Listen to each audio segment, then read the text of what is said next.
To pěkně od toho. Tak máš, když se zadělává na Vánočky, nebo to, tak musíš to míchat tak dlouho, ať ti to jde takhle od té vařičky, jo.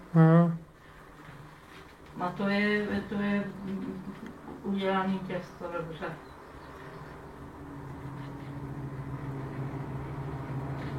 Slováci to dělají rukama.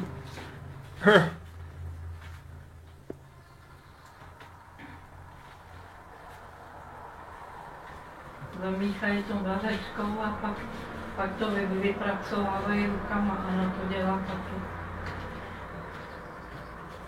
Jo. Já to dělám vařečkou, aby se v tom harabla.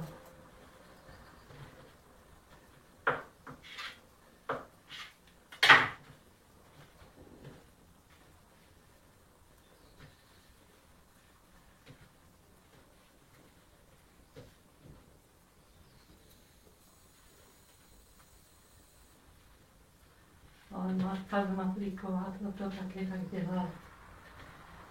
Ale paní Zmatlíková to dělala rukama, normálně vařečkou jako